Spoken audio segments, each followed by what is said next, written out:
The notification light on my phone blinks 3 times before I notice it. I'm standing in my kitchen at 6:47 in the morning, still in the oversized nursing scrubs I wore home from a double shift, eating cereal over the sink because I'm too tired to sit down. The milk is warm, I don't care. The notification is from my mother. Honey, don't forget, your brother's promotion party is this Saturday at Aunt Carol's. We're doing a big lunch. You're coming, right? I set the phone face down on the counter. Saturday is also the day I've been planning for 11 weeks. Let me back up. I passed my board exams on the 3rd try.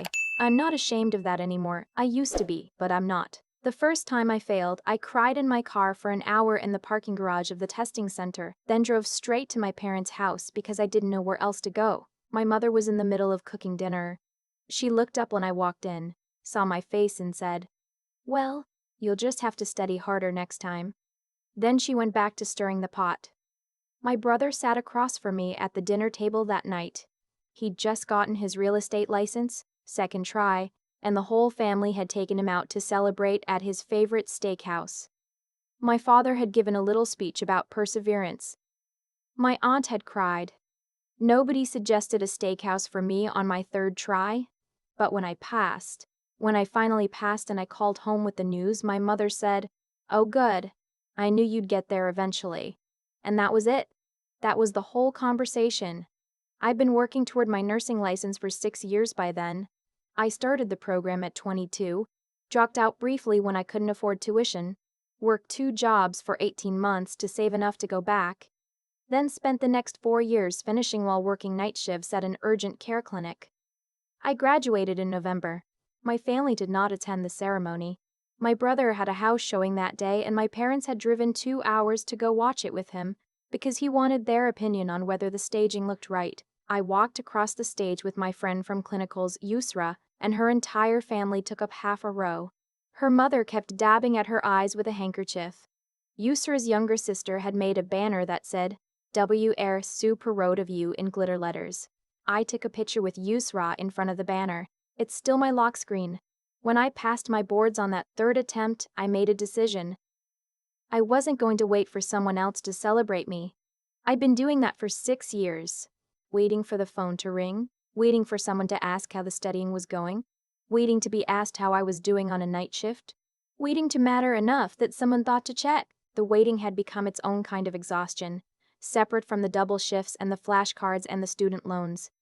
It sat in my chest like a stone that never got lighter, so I decided to throw myself a party. Not a huge party, not a look-at-me party. Just a dinner, a real one, with a table set properly and a good meal and the people who had actually shown up for me over the past 6 years.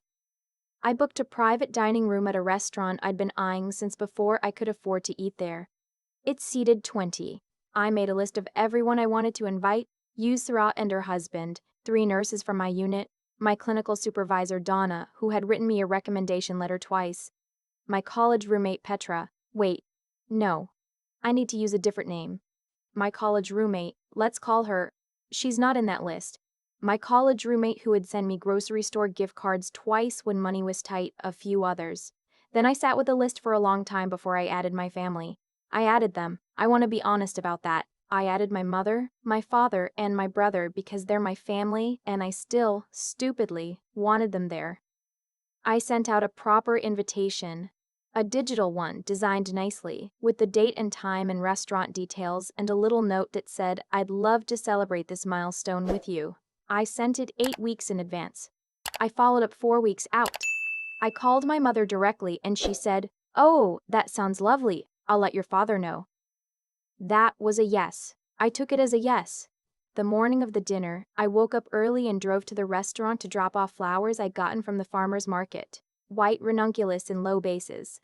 I wanted it to feel like something, not just dinner. I brought a candle I'd been saving, one that smelled like cedar and sea salt, something I'd bought for myself the week I passed my boards and then never lit because it felt wrong to celebrate alone. I lit it on the table in the private room and stood there for a moment just looking at everything. The linens were pressed. The glasses were clean. There were 20 seats. I thought, this is the first time I've ever done something like this for myself.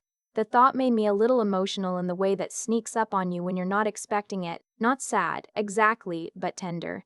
like touching a bruise that's finally starting to fade. I went home to get ready. At 5:15, Yusra and her husband arrived first, and they brought wine and a card that everyone from our unit had signed. Donna came at 5:10:22 with her husband and gave me a hug that lasted long enough that I had to blink a few times after. My college roommate arrived right at 5:30 with her boyfriend, who I'd never met. And he was very sweet and had clearly been told how important this dinner was because he shook my hand like it mattered.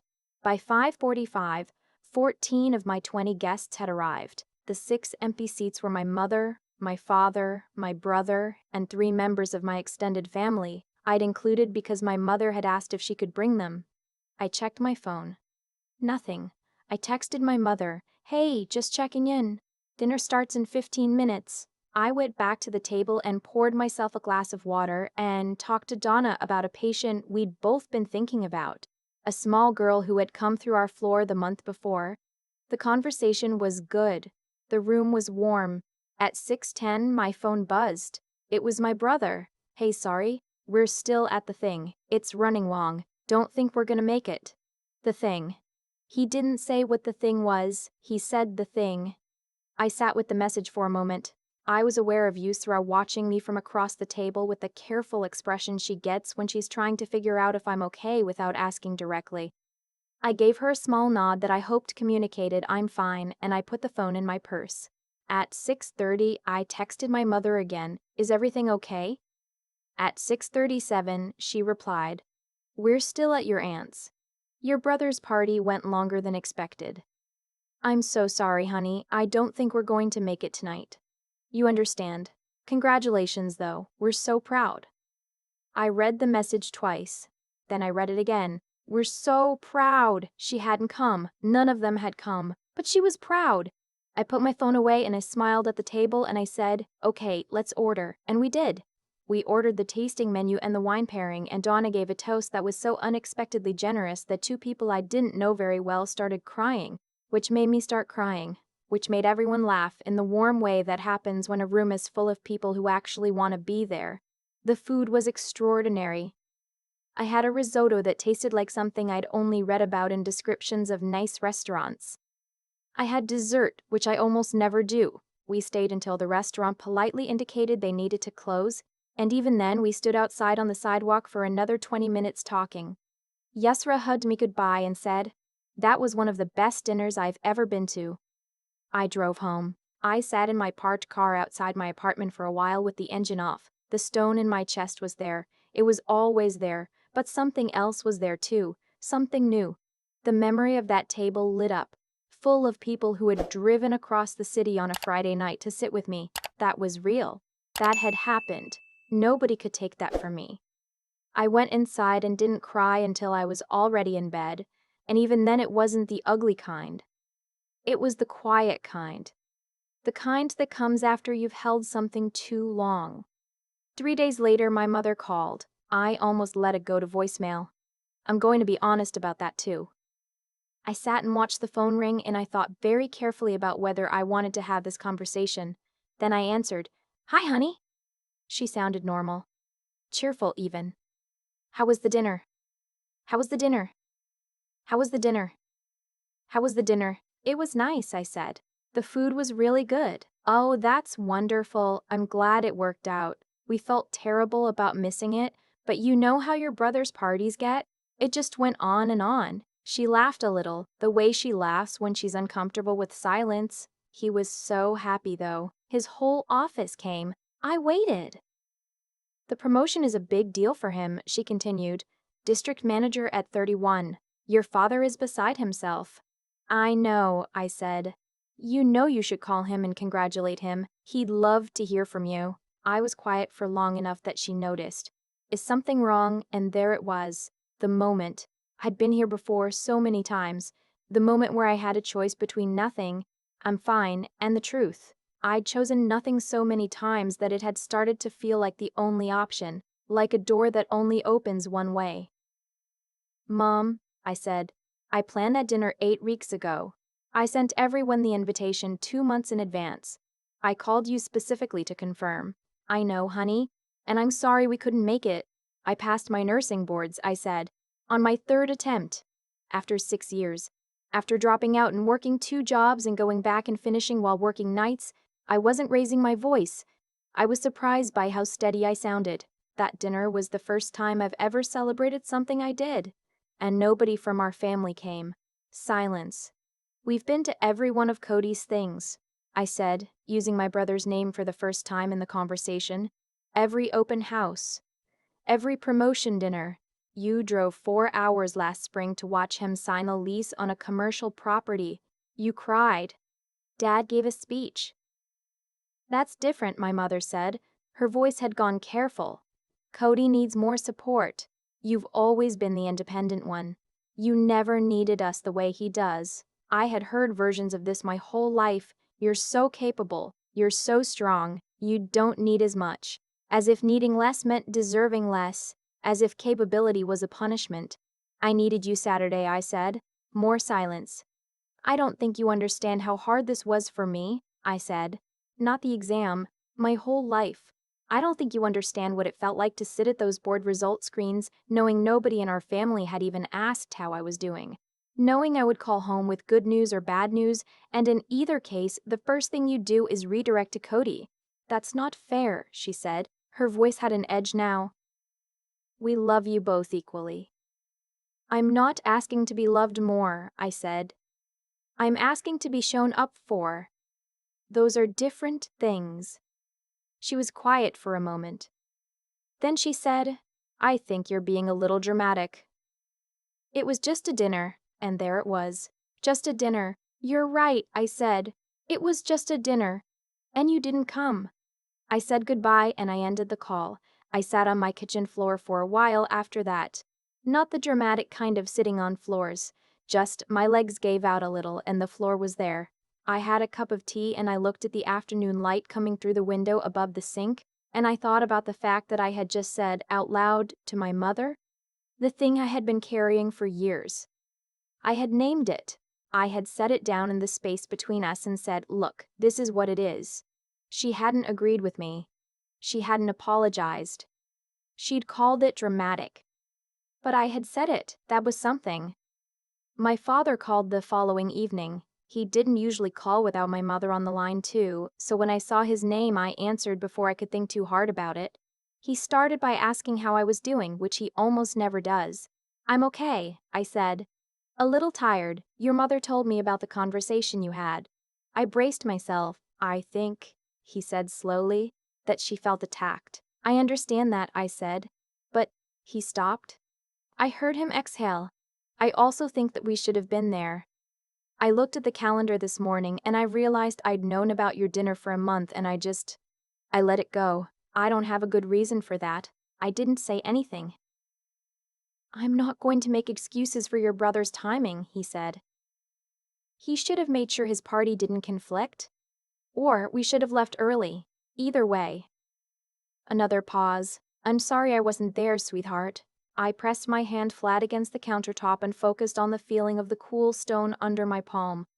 Thank you for saying that, I said. I'm proud of you, he said. I don't say that enough. I know I don't. No, I said. You don't. We stayed on the phone for another 20 minutes, which is longer than my father and I have talked without my mother, moderating the conversation in years. He asked about the hospital, about the patients, about what my shifts are like. Real questions. The kind that mean you actually want to know. I don't know if it changes anything. I don't know if one conversation undoes years of a pattern. But he called and he asked real questions and he said sorry without qualifying it. That was more than I expected. My brother texted me 4 days after the dinner. Hey, sorry I missed your thing. Congrats on the license and whatever. You should come see the new office. They gave me a corner. I read the message. I thought about responding. I thought about what I would even say. I put the phone down. I haven't replied yet. I'm not sure I will. There's a version of me. The version I used to be. The one who drove 2 hours to his open houses and sat through dinners where he didn't ask me a single question and apologized for bringing up my own life when it interrupted his stories. That version would have replied immediately. So exciting. Congrats on the corner office. I'll definitely stop by. Exclamation points everywhere, smoothing it all over, making sure he felt good. I'm 31 years old. I work 12-hour shifts. I passed my boards on my third try after 6 years of trying. I have earned the right to take a moment before I smooth anything over. 2 weeks after the dinner, I met Yusra for coffee. She asked how things were with my family, and I told her. All of it, the text from my brother, the phone call with my mother, the thing my father had said about being sorry. She listened the way she always does, with her whole face, not just waiting for the pause where she can talk. When I finished, she said, "How do you feel?" I thought about it. Like something got quieter, I said. Like there was a noise I'd been living with so long I forgot it was noise, and now it's a little bit softer. That's not nothing, she said. No, I agreed, it's not nothing. She reached across the table and squeezed my hand once, the way people do when they mean it, and then she picked up her coffee and we talked about other things. A hiking trip she was planning, a difficult patient we'd both been worrying about, a recipe she'd been trying to get right for months. The afternoon was ordinary in the best way. Just two people at a table, talking, no performance required. On the drive home, I thought about the private dining room. The white ranunculus, the cedar and sea salt candle that I had finally lit, the table of people who had come because they wanted to, not because obligation made attendance feel mandatory. I thought about the 20 seats and the 6 empty ones. For the first time in a long time, I counted the 14 instead. I'm still working on that. Some days are better than others. My mother and I have not spoken since the phone call. She hasn't reached out and I have chosen not to either, not yet. I don't know what that relationship looks like going forward. I don't know if she will ever fully understand what I was telling her. I'm not sure she has the tools to, but I know this. I will not wait to celebrate myself until someone else decides the moment is convenient for them.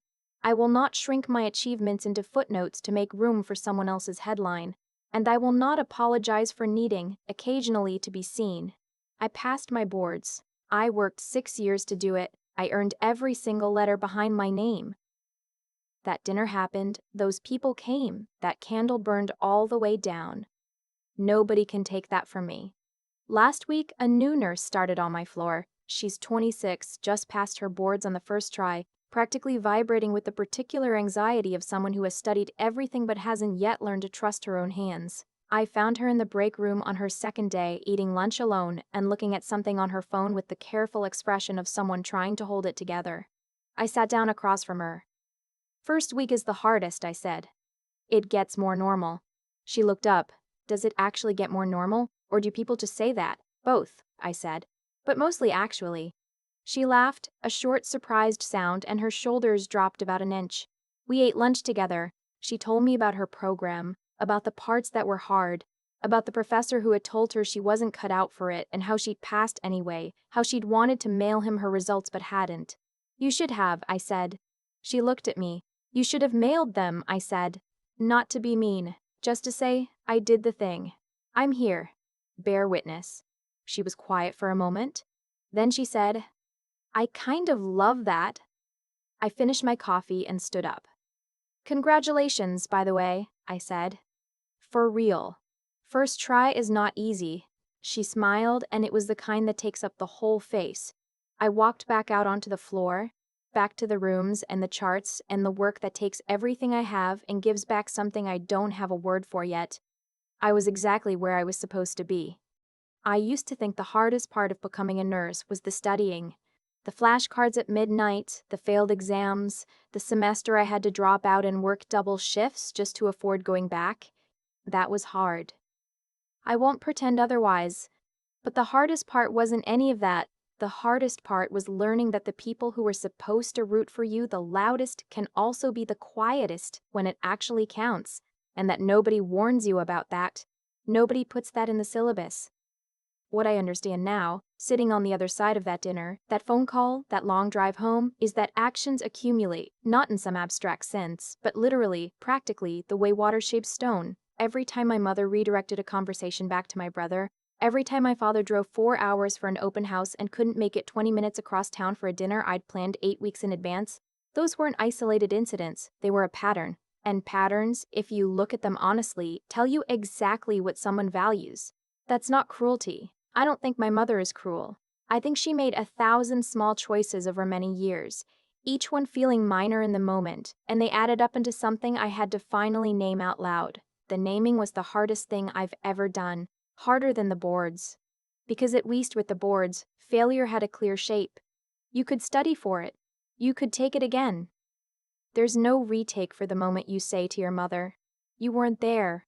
And she calls it dramatic. What I keep coming back to is this: integrity isn't something you perform on the big days. It lives in the small ones. It lives in whether you RSVP to the dinner your daughter planned, not just the party that feels more exciting. It lives in whether you ask how the studying is going, not just how the open house went. It lives in the consistency between what you say you value and what you actually show up for. I showed up for myself on that Friday night. I lit a candle I'd been saving. I sat at a table full of people who came because they wanted to be there. And when I finally told my mother the truth, I didn't do it to punish her. I did it because I owed it to myself to stop pretending the pattern wasn't there. Donna gave a toast that night that I thought about every day since. She talked about what it means to do work that matters, the quiet kind of courage it takes to walk into a room where someone is scared and say, "I'm here. I know what to do." She wasn't just talking about nursing. She was talking about how you move through the world. Yusra squeezed my hand across the table. That new nurse in the break room looked up from her phone and laughed. My father called and said sorry without qualifying it. Those things happened too. I'm 31 years old. I have 6 years of hard choices behind me, and I have my name on my badge, and I have a table full of people who showed up when it mattered. That's not nothing. That's actually everything. The stone gets a little lighter every time I choose not to carry it alone.